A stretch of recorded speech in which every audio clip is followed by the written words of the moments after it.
जब यहाँ से निकलूंगा तो डायरेक्ट कोशिश करूंगा कि गृह मंत्री जी के ऑफिस जाऊंगा। क्योंकि आपने एक वीडियो देखी, एक बच्ची अपनी माँ के साथ आ रही है और एक डीसीपी है उसको इतनी खींच के थप्पड़ मारते हैं। क्यों? वो जानवर है क्या? कर्जदार है तुम्हारे? तनख्वाह लेते उनके टैक्स के पैसे? पागल हो गए क्या? कहां कहां मार रहे हो लाठियां? प्राइवेट पार्ट में अंधे हो गए क्या? दिखाई देता आप लोगों को?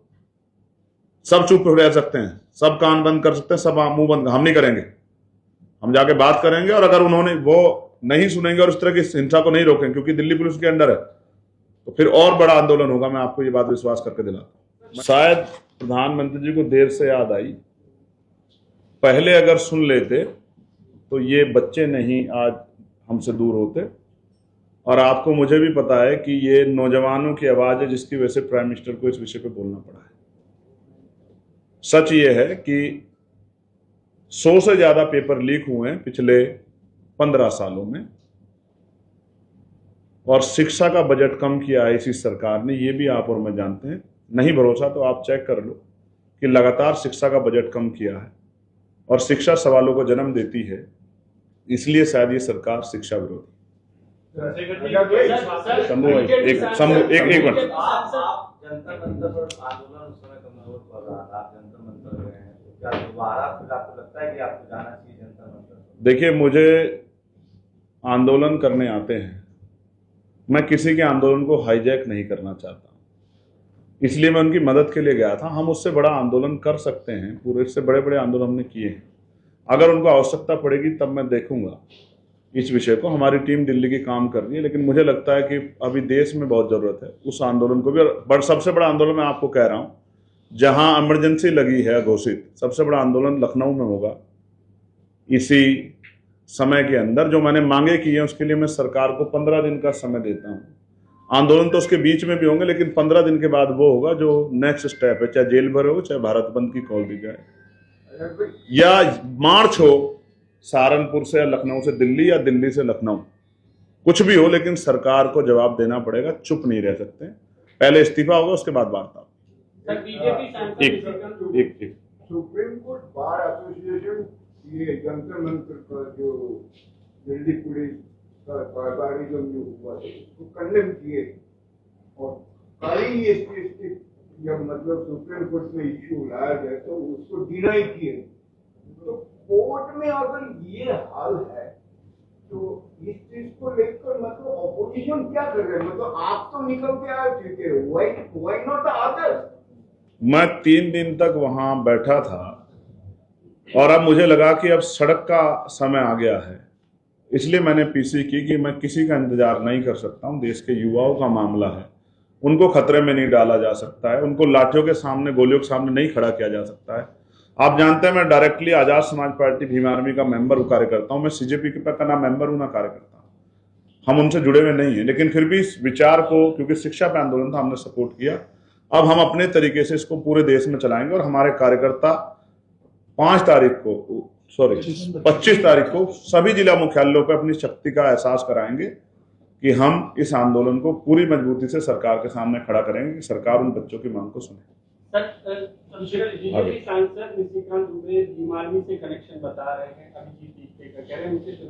एक्चुअली उस आंदोलन में बहुत बड़ी संख्या जो है वो भीम आर्मी आजाद समाज पार्टी के लोगों की थी, इसलिए सबको लगता है कि हमारा कोई कनेक्शन है। मैंने पहले ही कहा कि सीजेपी से मेरा कोई डायरेक्ट कनेक्शन नहीं, ना हमारे संगठन का। आंदोलन से हमारा कनेक्शन ये था क्योंकि आंदोलन अन्याय हो रहा था, तो हमने तब मदद की, और अब हम अपने तरीके से आंदोलन को मजबूत से आगे बढ़ाएंगे।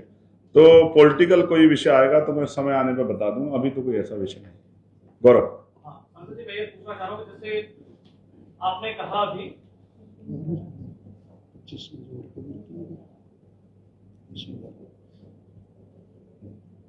सांसद जी, मैं कहना चाहूंगा, जैसे आपने अभी कहा कि जब आप बाबा साहेब की प्रतिमा के पास बैठे हुए थे, तमाम लोग जो मिलने भी आए, तो पक्ष के और सरकार की तरफ से भी 2 लोग आए थे आपको मनाने के लिए, लेकिन कांग्रेस और समाजवादी पार्टी की तरफ से क्या कोई आया, कोई बातचीत हुई, पीछे से बातचीत हुई, या क्या चल रहा है?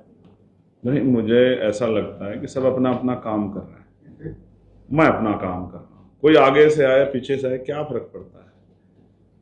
मुझे मेरे लोगों ने वहां चुन के भेजा है गौरव भाई, मैं वहां किसी की दया पे नहीं गया हूं। मेरे लोगों ने मुझे वोट भी दिया है, नोट भी दिया है, और वो मुझे मानते हैं कि वो अकेला आदमी। आप नहीं मानते कि 20 को कोई भी नहीं था और 21 में सब लोग गिर पड़ रहे थे? आप नहीं मानते कुछ बात हुई थी 20 में? 20 की रात की वो जो निर्णायक लड़ाई लड़ी गई थी, जो बच्चों में हौसले में कमी आ गई थी कि अब कैसे लड़ेंगे लाठीचार्ज के बाद, मैं वहां इसलिए बैठा था उनको बताने के लिए कि आप भी बैठो, मैं भी बैठूंगा, आंदोलन चलेगा। और मैं फिर एक बार आपको कह दूं, यूपी में भी एक यूनिवर्सिटी तोड़ने का इंतजाम किया जा रहा है। यूपी में जो प्रोटेस्ट होगा वो उसमें उस यूनिवर्सिटी के इश्यू को भी, मौलाना जौहर अली यूनिवर्सिटी को भी हम लोग रखेंगे। उस यूनिवर्सिटी को जो बच्चों के लिए, क्योंकि शिक्षा जुड़ा मामला है, वो जिस पार्टी में वो एक अलग बात है, लेकिन उस यूनिवर्सिटी को बचाना हमारा दायित्व है, इसलिए हम लोग लड़ेंगे। जब इतने बड़े बड़े कॉम्प्लेक्स, और आपको पता है उत्तर प्रदेश के जो मुख्यमंत्री जहां रहते हैं उसका भी नक्शा नहीं है, जिन चीजों का नक्शा नहीं किया सारे तोड़ दी जाएंगी। और जब वो बनी थी तो तब वो आरडीए का हिस्सा भी नहीं थी, इस बात को भी आप और मैं जानते हैं। रामपुर डेवलपमेंट अथॉरिटी का हिस्सा वो नहीं था, ये भी मुझे जानकारी है। तो फिर क्यों नक्शा मांग रहे हो? आपकी लड़ाई यूनिवर्सिटियों से है, आपकी लड़ाई शिक्षा से है। आप शिक्षा के दरवाजे बंद करोगे, आपने 94,000 स्कूल बंद करें, और हम आपकी अन्याय की इस लड़ाई को रोकने काम करेंगे। आप भी तैयार हो, हम भी तैयार हैं। जैसे कि अभी आपने बात कही, जो आपने कहा कि 15 दिन का जो आपने अल्टीमेटम दिया है, तो वो 15 दिन का अल्टीमेटम क्या है? और दूसरा ये कि जो 20 तारीख को लाठियां बजी, आपको लगता है कि उन लाठियों की आवाज के बाद से ये आंदोलन और बड़ा होगा? और जिस तरीके से भीम आर्मी कह रही है कि 25 को जिला मुख्यालय पर प्रदर्शन करेंगे, तो कितना बड़ा इस आंदोलन को बनाने की आपको लगता है कि जरूरत है? युवाओं की जो एक आवाज है उसको एक मुश्किल, जो लोग पॉलिटिकली बड़े सक्रिय हैं, सोशली बड़े सक्रिय हैं, वो हर एक आवाज जो है इस आंदोलन के साथ जुड़ना चाहती है। बस वो चाहते हैं कि वो जहां जुड़े वो आंदोलन हिंसक ना हो जाए, क्योंकि सामने वाले बड़ा उकसाने का काम करेंगे, डिस्टर्ब करने का काम करेंगे। सब ये चाहते हैं आंदोलन तो चले, लेकिन हिंसा ना हो, उसमें किसी को चोट ना लगे। क्योंकि भीड़ में जब कोई एक बच्ची, आपको पता, बहुत बुरी हालात में, गंभीर है, हम उसकी चिंता कर रहे हैं, उसी की बात सुन के मुझे दर्द हुआ, जिस तरह की कंडीशन उसकी और जिस तरह दबी है, जहां जहां उसको चोट लगी है, उससे मेरे मन में ये भाव पैदा हुआ कि मुझे सोना नहीं चाहिए। तो इसलिए हम लोग 25 तारीख को आंदोलन कर रहे हैं, वो मजबूत आंदोलन होगा। और ये 15 दिन का अल्टीमेटम इसलिए है कि ये 15 दिन पार्लियामेंट चलेगी, सरकार अपनी तैयारी कर ले, पहले इस्तीफा होगा तभी वार्ता होगी, ये मेरा पक्ष है। एक सेकंड। दूसरा जो मांगे मैंने और रखी है कि उन बच्चों पे कार्रवाई ना हो, उनके परिवार को मुआवजा मिले, पेपर लीक को राष्ट्रद्रोह की संज्ञा में लाके वहां जो है कठोर कार्रवाई, उम्र का जैसी सजा हो, और राष्ट्रीय जो है और राज्य स्तर की परीक्षा का कैलेंडर बने, ये सब मांगों को सरकार कंसिडर करे। शिक्षा में सुधार की आवश्यकता है। मैं मानता हूं धर्मेंद्र प्रधान हटने चाहिए, लेकिन धर्मेंद्र प्रधान के बाद जो व्यक्ति बने, क्या वो हमें इन बच्चों को इन समस्याओं से निजात दिला पाएगा? ये भी हमें सोचना है। इसलिए इस प्रणाली में, इस व्यवस्था में सुधार की आवश्यकता है। इसलिए हम सरकार से अपनी अगली बात भी रख रहे हैं। इसी से जुड़ता हुआ सवाल उनके बाद आस भाई के बाद आस भाई को भी आस है।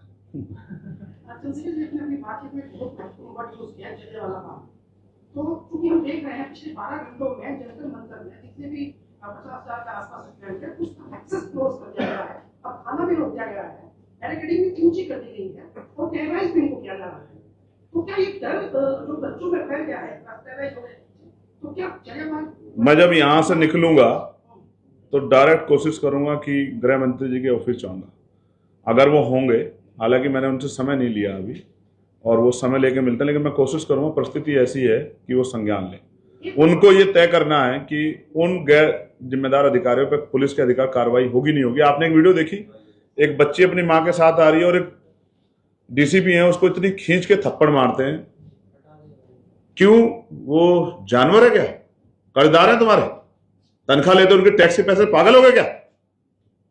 कहां मार रहे हो लाठियां?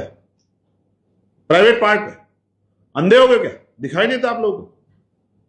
सब चुप रह सकते हैं, सब कान बंद कर सकते हैं, सब मुंह बंद। हम नहीं करेंगे, हम जाके बात करेंगे। और अगर उन्होंने वो नहीं सुनेंगे और इस तरह की हिंसा को नहीं रोकेंगे, क्योंकि दिल्ली पुलिस के अंडर है, तो फिर और बड़ा आंदोलन होगा। मैं आपको ये बात विश्वास करके दिलाता हूं। मैं यहां सीधा जाऊंगा उनके पास, जो आपने बात बताई ये चिंतनीय है बड़ी, कि उसको क्लोज कर देगा, वहां इतने बच्चे हैं और वहां हिंसा हो सकती है, या वो सिचुएशन जलियांवाला बाग की मैं भी जाके बात करूंगा, और वो नहीं बात करेंगे तो मैं फिर बैठूंगा धरने पे, लेकिन बच्चों को मरने के लिए नहीं छोड़ूंगा। मैं ये बात आपको बता रहा हूँ। बच्चे घायल हुए हैं, कहाँ हॉस्पिटलाइज्ड हैं, उनकी संख्या कितनी है, क्या कोई कैजुअल्टीज हुई है, इसकी किसी हद तक साफ नहीं। नहीं, उन्होंने साफ नहीं की, लेकिन हम पे इन्फॉर्मेशन है, हमारी टीम जाके बच्चों से मिली है। एक बच्ची जो बहुत घायल थी, इसका नाम साक्षी है, वो अभी उसके वो वेंटिलेटर से वो सुधार की तरफ है। ये मीडिया के लोग भी जानते हैं, मैं भी जानता हूँ। हम एक एक बच्चे की तरुण से लेकर सबकी रिपोर्ट है। हमें चाहते हैं किसी को कैजुअल्टी ना हो। हम पुलिस के भाइयों के साथ भी जो उनको चोट लगी उसके लिए भी चिंता कर रहे हैं, मगर मैं फिर कह रहा हूँ, देश का पढ़ने वाला युवा किसी को चोट पहुंचाने नहीं आया था। वो लोग, उसकी जांच हो, वो हिंसा करने वाले लोग कौन थे, उनकी आड़ में पढ़ने वाले छात्र छात्राओं को मुकदमे दर्ज करके जेल ना भेजा। इसलिए मैंने कहा कि इन पे कार्रवाई ना हो, इसलिए मैंने सरकार से मांगा। चीफ जस्टिस को क्यों लगता है कि वीडियो देखना उनके लिए जरूरी नहीं है, हस्तक्षेप करना जरूरी नहीं है? आपको क्या लगता है क्यों उन्होंने इस तरीके से? अब मैं तो खुद कह रहा हूँ कि मेरे मुझे तो शिकायत ही कल से ये है कि जब आप ही नहीं देखेंगे तो कौन देखेगा। कितने ही मैटर ऐसे होते हैं सरकार से वो जाके, कई बार SIR का मामला आया और ये जो कितने मेंबर टूट के इधर से उधर चले गए, बहुत सारे वोट कटे, कहाँ गए हम लोग? Supreme court. और जब सुप्रीम कोर्ट कहते हैं हमें देखना नहीं है, जो सबको दिख रहा है, पूरी जो दुनिया को दिख रहा है, वो सर्वोच्च न्यायपालिका ने देखे, तो फिर तो मन में भय आना वो है जाहिर है। इसलिए चुप बैठना भी अच्छा नहीं। चंद्रशेखर जी, कई छात्रों को पैलेट गन लगी है, अस्पताल में भर्ती है, उनका इलाज चल रहा है, लेकिन दिल्ली पुलिस बार बार कह रही है हमने पैलेट गन का यूज नहीं किया है। इस पर क्या कहना? जिनको चोट लगी है, जो घायल हुए हैं, उनका मेडिकल इस बात की गवाही दे रहा है कि उनको जो जिस वेपन से चोट लगी वो पैलेट गन है। सर आप तो ये भी कह दोगे कि ये सब पुलिस के लोग हैं जो उस तरह की ब्रिड रखे हुए हैं, जो वर्दी में नहीं थे। ये सब भी आपके लोग हैं जो डंडे लेके, कुछ नाम भी चिन्हित हो गए हैं कि वो यहीं आसपास रहने वाले लोग। कैसे छूट दिया आपने उनको बच्चों को पीटने की? आखिर पुलिस तंत्र का दुरुपयोग क्यों स्वीकार करें हम? इसका जवाब जो है देना पड़ेगा। इसलिए मैं आपसे कह रहा हूं कि जो बात बताई गई मैं उसकी अभी जानकारी करूंगा, और वो बात अगर सही है, साथी आस भाई जो बताए, मैं तत्काल यहां से सीधे गृह मंत्री के ऑफिस जाऊंगा। मैं रुकूंगा नहीं किसी भी कीमत में, मैं आपको बता रहा हूं। सर क्या आप एकला चलो की नीति पर आ गए हैं? आप अलग करोगे आंदोलन, जबकि आंदोलन चल रहा है देश में बहुत बड़ा, उसमें क्यों नहीं शामिल होना चाहते हैं अपनी तरफ से? कहाँ? जिसका नेतृत्व मैं नहीं कर सकता हूं, मैं उसकी जिम्मेदारी नहीं उठा सकता हूं। जब आप आंदोलन चलाते हैं तो आपको डिसीजन लेने पड़ते हैं, और जब आप डिसीजन नहीं ले सकते तो फिर आपको सोचना पड़ता है। किसी की जान को दांव पे नहीं लगाया जा सकता, इस बात की जिम्मेदारी। हम एक ऑलरेडी बहुत बड़ा संगठन चलाते हैं जो गांव-गांव में है। तो क्या बटेगा भी आंदोलन? नहीं, वो अपना काम कर रहे हैं, उनके आंदोलन को चलना चाहिए, उनके आंदोलन कौन रोक रहा है? मगर हम अपना काम करेंगे, हमें पता है आंदोलन कैसे चला जाते हैं, हम चलाना जानते हैं। कहीं ऐसी जरूरत पड़ेगी तो हम उनकी मदद भी करेंगे, लेकिन हम जब उनको जरूरत थी तो हम उनकी मदद करने गए भी थे। अब स्थिति अलग है, अब स्थिति वो नहीं। अब सरकार दमन कर रही है और दमन के खिलाफ मुकाबला मजबूत होता है। बच्चों को नहीं झोंक सकते, इसलिए हम अपने आप इसको मजबूत करेंगे। पूजा सर, सदन के अंदर जितने भी विपक्षी पार्टियां आप तक मंच पर आई हैं, उन्होंने कहा है कि आप सड़क पर लड़ रहे हैं, हम सदन के अंदर इसकी चर्चा को तेज करेंगे। सरकार का कहना है कि हम तैयार हैं नीट पेपर लीक पर चर्चा के लिए, लेकिन विपक्ष जो है वो चर्चा होने नहीं दे रहा है। आप बाहर बैठे रहे 3 दिन तक, किसी को फर्क नहीं पड़ा, बच्चे 1 महीने से बैठे हैं, फर्क नहीं पड़ा। और जैसा सर ने कहा कि बैरिकेडिंग बढ़ाई गई है, अर्धसैनिक बलों की विशेष टुकड़ियां जो है वो पश्चिम बंगाल से, कश्मीर से वहां पर लाकर तैनात की जा रही है। और अभी भी जो नेम मैच का मुद्दा उठाया गया था कि पुलिस का नहीं है, आप अभी भी जाकर देखेंगे कि 3-3 लेयर ऑफ बैरिकेडिंग है, और उसमें जो आगे पुलिस खड़ी है उनके नेम मैचेस वहां नहीं। इस पर क्या कुछ कहेंगे, और सदन के अंदर क्या स्थिति है उस पर थोड़ी? सदन के अंदर, क्योंकि जो लोग मेरे टच में हैं, आपने देखे भी होंगे वो चेहरे मेरे पास प्रोटेस्ट पॉइंट पे आते हुए, हम सब लोगों ने तय किया पहले इस्तीफा होगा फिर वार्ता। सर, आपने जिस आंदोलन की ऐलान किया, एक पहले इस्तीफा होगा फिर वार्ता होगी, क्योंकि बच्चों की ये मांग है। उन्हीं की मांग को मजबूत करने के लिए हम इस आंदोलन को, उनकी 3 मांगे हैं। पहले सोनम भाई से जुड़ी हुई थी, उसके लिए सरकार ने बात की है, वो पूरी हुई या नहीं मुझे जानकारी नहीं है। दूसरी उनकी मांग थी कि इस्तीफा हो, उस मांग को हम लोग ऑलरेडी ऐड कर रहे हैं।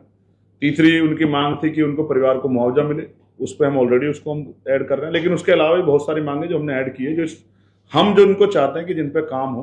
परीक्षा सुधार प्रणाली जो है, और वो जो मैंने आपको बताया कि पेपर के लिए जो है सेंटर दूर दूर ना लगे, और महिला सुरक्षा को ध्यान में रखते उनके होम सेंटर हो, ये इस आंदोलन से संभव नहीं। इसलिए हमें इस आंदोलन को और मजबूत करना पड़ेगा। आज महाराष्ट्र में बंद बुलाया गया है, तो क्या इस आंदोलन को कमजोर करने के लिए बुलाया गया है? सब अपना अपना काम कर रहे हैं। सारे उत्तर प्रदेश के लोग यहाँ नहीं आ सकते हैं, सारे राजस्थान के लोग यहाँ नहीं आ सकते हैं। हम अपना काम करेंगे, सरकार को पता लगना चाहिए कि आंदोलन पूरे देश में मजबूत हो रहा है और हम पे वो संगठन है, हम इसको कर सकते हैं। सर, आपने जिस आंदोलन का ऐलान किया है, क्या इसमें और भी विपक्षी पार्टी आपको सपोर्ट मिलेगी या आपकी पार्टी अकेली करेगी? कोई सपोर्ट में आके खड़ा होगा तो हम उसको ना नहीं करेंगे, लेकिन अगर कोई दूसरा दल अपनी, जैसे कुछ लोग गए प्राइम मिनिस्टर के घर पे, तो वो कमजोर करने गए या मदद करने, ये जनता फैसला कर सकती है। हर आंदोलन को, हर नया आंदोलन को मजबूत करेगा, तो कोई और भी करेगा, सबके अपने तरीके हैं, हम लोग अपने तरीके से करेंगे। संजय जी, एक सवाल मेरा ये यस, नैतिकता के आधार पर कई मंत्री ऐसे रहे हैं कि जिन्होंने अपना इस्तीफा दे दिया है। दिल्ली में बवाल हो रहा है, पश्चिम बंगाल से टुकड़ियां मंगाई जा रही हैं, प्रधानमंत्री के घर के बाहर धरना प्रदर्शन हो रहा है, छात्रों पर लाठियां, आंसू गैस के गोले, सब कुछ मंजूर है। आखिर धर्मेंद्र प्रधान में ऐसा क्या है कि उनका इस्तीफा मंजूर नहीं? मेरे मंत्री तो है नहीं धर्मेंद्र प्रधान, शिक्षा मंत्री है, मेरी गवर्नमेंट के मंत्री नहीं है भाई। तो ये तो देश के प्रधानमंत्री बता सकते हैं। और ये टुकड़िया और सब चीजें इसलिए बुलाई गई है कि डर सबको लगता है। तो ये बेशरम है ना। नैतिकता नहीं है सरकार में। नैतिकता होती तो पुलिस को ये कहते कुछ भी करना लेकिन लाठी मत चलाना। अगर नैतिकता होती तो 20 से पहले बात करते। कहाँ थी इंटेलिजेंस, कहाँ थी विजिलेंस, कहाँ थी इतनी एजेंसियां? पता नहीं था कितने लोग आ रहे हैं। एक रात पहले भी वहां संख्या लाखों की तरफ चली गई थी। क्यों नहीं वार्ता किया आपने? आपको एहसास ही नहीं कि नौजवानों के मन में क्या चल रहा है। आप ये कह के कि हमने ठेका नहीं लिया रोजगार का, चुप नहीं बैठ सकते। ये चुनी हुई सरकार है। टैक्स का जो बजट आपके पास, जनता के टैक्स का पैसा है। आपने अपनी जमीन और अपने कारोबार बेच के आप जो है ना देश नहीं चला रहे हैं। आप देश के संस्थानों को बेच के देश चला रहे हैं। देश जानता है इस बात को। ये जनता का पैसा है। जनता सवाल भी पूछेगी और हिसाब भी मांगी, याद रखना। अब तो किसान मोर्चे पे आपने देखा नहीं देखा, किसान आ रहे हैं। बहुत लोग जो हैं वो एक दूसरे को देख के चलते हैं कि चलो लड़ा जाए, देश के लिए लड़ा जाए। आप बहुत लंबे समय से इन मुद्दों पर बात कर रहे थे और कांग्रेस ने भी कहा कि वो इसी मुद्दे पर बात कर रहे हैं, लेकिन जब से ये सीजेपी ने इस प्रोटेस्ट को किया है, सोनम वांगचुक इसमें शामिल हुए, उसके बाद आप क्या ज्यादा जागे तब इस तरह की बात कर रहे हैं? इनको ये पंपलेट पढ़ा दो, आराम से पढ़ लेंगे, बहुत समय है। वो आपने बताया कि काफी टाइम से हम जो काम पहले से कर रहे हैं, मुद्दे के बाद ही गर्म हुआ है मामला। मैं फिर आपसे कह रहा, जो काम हम पहले से कर रहे हैं उसी काम को आगे बढ़ाने का काम जो है ये आंदोलन कर रहा है। उनमें से कुछ मुद्दों को लेके, हमारे मुद्दे तो और भी बहुत सारे हैं, तो कहीं कुछ नया मुद्दा उठा है तो उसकी भी मदद करनी चाहिए कि आंदोलन चले। आंदोलन जरूरी है। कॉन्फ्लिक्ट ऑफ इंटरेस्ट किसका है? आपका है ना, वो उसका है? उनका क्या है? वो तो बेचारे नॉन पॉलिटिकल लोग हैं, वो तो खुद ही कह रहे हैं। ये कॉन्फ्लिक्ट ऑफ इंटरेस्ट की बात ही नहीं है, ये देश को बचाने की, संविधान पे हमले की बात है। और आप मीडिया के लोग चिंता करो सरकार की कि सरकार इसका मुकाबला कैसे करेगी। हम लोग तो करेंगे और हम पहले से कर रहे हैं। सर, जैसे कि 1 महीने से लगातार आंदोलन चल रहा है और युवाओं की जो समस्या है पूरा देश देख रहा है, उसके बावजूद भी जो देश का फोर्थ पिलर है मीडिया, खास करके जो हमारी नेशनल मीडिया है, उसकी प्रेजेंटेशन पे आप क्या कहेंगे? क्योंकि इस पूरे के पूरे आंदोलन को कभी एंटी नेशनल, कभी पाकिस्तान और कभी चाइना से कनेक्शन जोड़ दिया जाता है।